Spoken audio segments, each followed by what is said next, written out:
अस्सलाम dear students, कैसे हैं आप सब। उम्मीद करती हूँ आप सब खैरियत से होंगे। आज हम करने जा रहे हैं एक इम्पोर्टेंट बोर्ड क्वेश्चन, ठीक है, जो कि इंटरेस्टिंग भी है। क्या है जी, क्वेश्चन आता है, make a comparison between electric and gravitational forces. आपने क्या करना है, ग्रेविटेशनल फोर्स और इलेक्ट्रिक फोर्स यानी कूलम फोर्स जो है उसके दरमियान बताना है कि क्या क्या सिमिलैरिटीज़ हैं और क्या क्या डिफरेंसेस हैं दोनों के दरमियान में। तो यहाँ पे देखें लिख दिया है।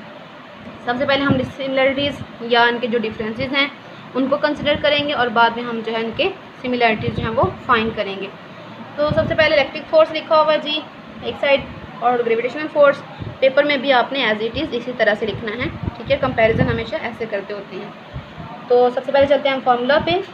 कूलम्स लॉ का जो फार्मूला होता है वो होता है जी Fe is equal to K Q1 Q2 over R square, जबकि ग्रेविटेशनल लॉ में देखिए Fg है और G m1 m2 over R square है। कूलम्स लॉ जो है, कूलम फोर्स जो होती है वो दो चार्जेस के दरमियान लगती है, जबकि ग्रेविटेशनल फोर्स जो होती है वो दो मैसेज के दरमियान में लगती है। सेकंड में देखें यहाँ पे जो कांस्टेंट हमने लिखा, तो कांस्टेंट की वैल्यूज़ देख लेते हैं। ग्रेविटेशनल का जो कांस्टेंट होता है वो G होता है, जबकि इलेक्ट्रिक फोर्स यानी कूलम्स लॉ में जो कांस्टेंट होता है वो K होता है।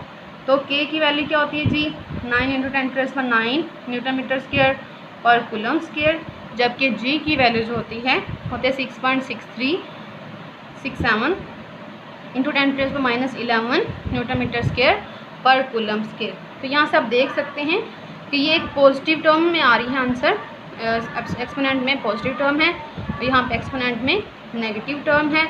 ये एक बड़ी क्वांटिटी है और एक ये छोटी क्वांटिटी है। तो यहाँ पे इसी वजह से कांस्टेंट बड़ा है, लिहाजा ये जो फोर्स होगी ये बहुत स्ट्रॉन्ग फोर्स होती है, जबकि ये फोर्स जो है वो एक वीकर फोर्स है। अब ये जो इलेक्ट्रिक फोर्स है ये अट्रैक्टिव भी हो सकती है, ये रिपल्सिव भी हो सकती है, क्योंकि चार्जेस जो हैं वो लाइक चार्जेस भी हो सकते हैं, अनलाइक चार्जेस भी हो सकते हैं।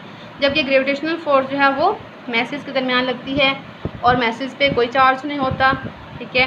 लिहाजा ये जो फोर्स है ये सिर्फ और सिर्फ अट्रैक्टिव होती है। ये वाली फोर्स जो है वो मीडियम पे डिपेंड करती है और ये वाली फोर्स है वो मीडियम पे डिपेंड नहीं करती। ये एक शॉर्ट रेंज फोर्स होती है, जबकि ये जो है वो लॉन्ग रेंज फोर्स है, यानी कि मैसेज छोटे हों बड़े हों फ़र्क नहीं पड़ता, फोर्सेस जो हैं आपस में ज़रूर लगेंगी। And it can be shielded, इस फोर्स को शील्ड किया जा सकता है, जैसे कि हमने गाज़िस लॉ की डेफिनेशन में पढ़ा, गाज़िस लॉ के एप्लीकेशन में पढ़ा कि जो इलेक्ट्रिक फोर्स है उसको हम शील्ड कर सकते हैं, जबकि ग्रेविटेशनल फोर्स है उसको शील्ड नहीं किया जा सकता।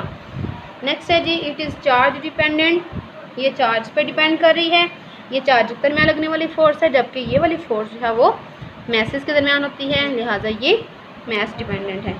सिमिलैरिटीज़ क्या क्या हैं, ठीक है।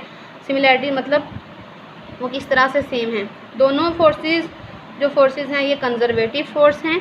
कंजर्वेटिव फोर्सेस का मतलब कि इनकी फील्ड्स में कोई भी वर्क डन किया जाए तो वो पाथ पे डिपेंड नहीं करता।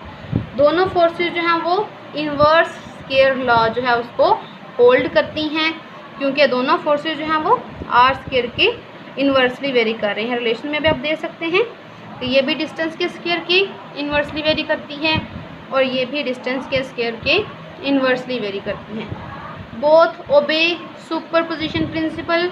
सुपरपोजिशन प्रिंसिपल कौन सा होता है कि यहाँ पे अगर हम एक से ज़्यादा फोर्सेस, एक से ज़्यादा चार्जेस, एक से ज़्यादा मैसेज रखें तो जो फोर्स होती है वो सम अप हो जाती है, ठीक है।